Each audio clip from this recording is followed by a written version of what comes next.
Bonsoir chers élèves, j'espère que vous allez bien. Alors pour cette nouvelle vidéo que nous allons enregistrer pour vous, nous attaquons un nouveau thème, à savoir comment est-ce qu'on fait pour déterminer les lieux géométriques sur les nombres complexes. Donc, les lieux géométriques retrouvent principalement un chapitre que vous avez connu en première, qu'on appelait les lignes de niveau, qui étaient intégrées dans le chapitre de barycentre et lignes de niveau. Alors, quand je parle de lieux géométriques, en réalité, ce sont des lignes de niveau, mais il y a des interprétations complexes que nous voyons dans cette vidéo, bien que vous voyez en terminale C et ou en terminale D. Donc, il est question ici de vous apprendre à comment est-ce qu'on fait pour pouvoir déterminer l'ensemble d'une ligne de niveau quand vous êtes dans un cas concret sur le chapitre des nombres complexes. Donc, pour pouvoir s'attaquer à la première ligne de niveau que vous avez connue, nous avons la ligne de niveau, par exemple, MG égale à R. Vous savez avec moi que la ligne de niveau MG égale à R n'est rien d'autre que l'ensemble des points M n'est rien d'autre que le cercle de centre G et de rayon R. Donc, sans plus tarder, nous allons voir donc comment est-ce qu'on fait pour pouvoir illustrer ça dans le chapitre sur les nombres complexes. Alors, quand vous regardez, nous avons une activité comme celle-ci, on devrait déterminer l'ensemble des points M tel que l'on a ça. Voici une question que l'on vous pose généralement dans les exercices. Et très souvent, certaines voient ça quand ils ne connaissent pas de quoi il s'agit, pas cette question, pourtant la résolution est toute simple. C'est un parallèle. Quand on vous demande ça, en fait, on veut que vous nous déterminiez ce qu'on appelle la ligne de niveau. Comment est-ce que vous retrouvez la ligne de niveau qui caractérise tous ces éléments-là. Donc, cette vidéo-ci va nous permettre de pouvoir déterminer cela. Avant de commencer, faisons un petit rappel au cours pour comprendre déjà l'interprétation graphique de ce qu'on appelle affixe, de ce qu'on appelle MG, du moins l'interprétation graphique des nombres complexes. Donc, j'ai fait mon rappel de cours. Donc, graphiquement, on dit que le point M est plutôt d'affixe Z. Si vous avez un point A qui est lui d'affixe ZA, alors graphiquement, que va représenter ce qu'on appelle la distance AM? La distance AM ne sera rien d'autre que le module du complexe Z moins ZA. C'est ce que vous devez comprendre. Donc, la distance AM, c'est le module du complexe Z moins ZA. Très important, vous allez voir pourquoi. Quand je prends le premier cas, on me demande de déterminer l'ensemble des points M tels que module de Z moins 3 plus I égale à 4. J'ai un module de Z moins 3 plus I égale à 4. Ça, je suis sûr que vous avez déjà eu à rencontrer ce genre d'exercice, mais vous ne savez pas comment est-ce que vous allez faire pour déterminer cela. Je vois souvent des élèves qui viennent y poser Z égale à X plus I, Y, ils se mettent à développer, ils perdent du temps. Première chose, quand vous avez un truc comme ça, c'est de nous faire ressortir cet élément, Z moins ZA. Donc, vous devez faire ressortir le moins à tous les prix, ici. Donc, voilà comment vous procédez. Z moins 3 plus I n'est rien d'autre que Z moins facteur 2. Donc, le moins, vous le mettez, c'est comme si vous faites sortir moins 1 de 3 plus I. En faisant sortir, il nous reste moins 3 moins I. Voilà ce que ça nous donne. Donc Z moins 3 plus I, c'est Z moins 3 moins I. Maintenant, le 3 moins ici, vous notez par exemple le point A. A d'affixe 3 moins I. Quand vous avez ça, module de Z moins 3 plus I égale à 4 revient à module de Z moins ZA égale à 4. C'est-à-dire que la distance AM égale à 4. Donc en réalité, ce qu'on vous demande, c'est de déterminer l'ensemble des points M tel que la distance AM soit égale à 4. L'ensemble des points M ici tel que la distance AM soit égale à 4, c'est donc le cercle de centre A et le rayon 4. Voilà. Vous avez vu comment est-ce qu'on fait pour la résolution d'un cas comme celui-ci. Passons au deuxième cas. Au deuxième cas, on me demande de déterminer l'ensemble des points M tels que Z bar moins 4i plus i égale à 1. Voilà un autre cas complexe que les autres vous avez certainement déjà eu à faire face et vous ne savez pas comment est-ce qu'on fait la résolution de ça. Donc pour déterminer ceci, il y a deux formules dans lesquelles on fait appel.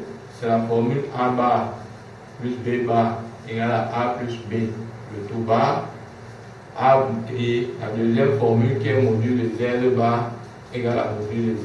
Alors on va voir comment où est-ce qu'on l'applique. Première chose, vous prenez celui-ci.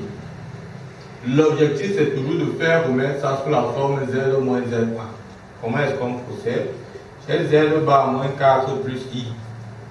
Qui en réalité, première chose que vous faites, c'est toujours de faire ressortir mon moins. Je vais mettre moins en facteur. On fait Z bar moins facteur de 4 moins I. On est d'accord parce que si vous développez, ça fois ça vous donne moins 4, ça fois ça fait plus I.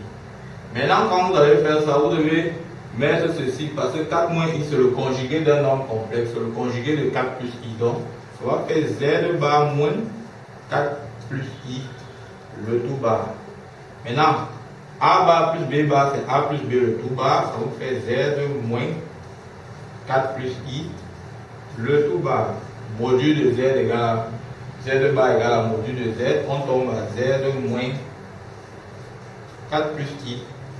Vous voyez donc que le module de ça devient le module de celui-ci. Voilà le nombre complexe en question. On peut interpeller toujours comme là-bas. Je vais dire, notons le point B d'affixe 4 plus I, module de Z bar moins 4 plus I égale à, on avait dit égal à quoi? Égal à 1, sera donc équivalent à, j'espère que vous me voyez, il faut bien me voir, il faut me voir quand je parle, il ne faudrait pas que je fasse les choses. Donc, module de Z moins 4 plus I égale à 1 sera donc équivalent à module de Z moins ZB égale à 1. Voilà, on a remplacé ceci par ZB. Dire cela, ça veut dire distance BM égale à 1. Donc E2 en fait, c'est de déterminer l'ensemble des points M tels que la distance BM soit égale à 1. Et bien vous savez que E2 n'est rien d'autre que le cercle de centre B et de rayon 1. Donc, chaque fois que vous avez à déterminer l'ensemble des points M tels qu'on a ça, voilà le cheminement parfait qu'on attend que vous fassiez, que votre professeur ou bien votre enseignant attend que vous fassiez. Donc, vous n'avez plus de raison de dire que vous ne connaissez pas comment est-ce qu'on fait pour déterminer, pour répondre à cette question. Passons au troisième cas. Voilà le troisième cas.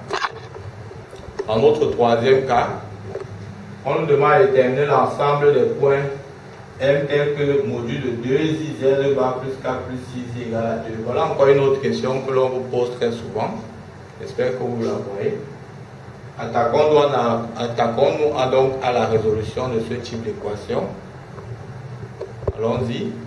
J'ai donc ici module de 2iz bar plus 4 plus 6i égale à 2. Je vais la résoudre.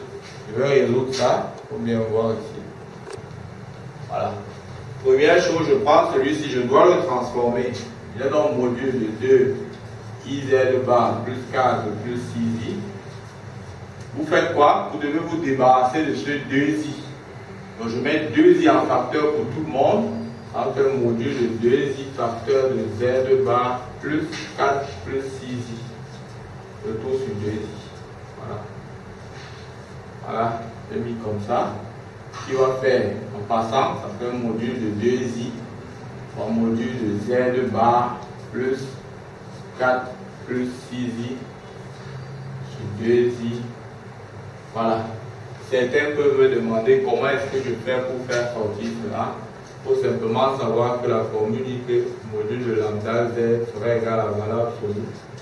Ça va faire valeur absolue de lambda pour module de z.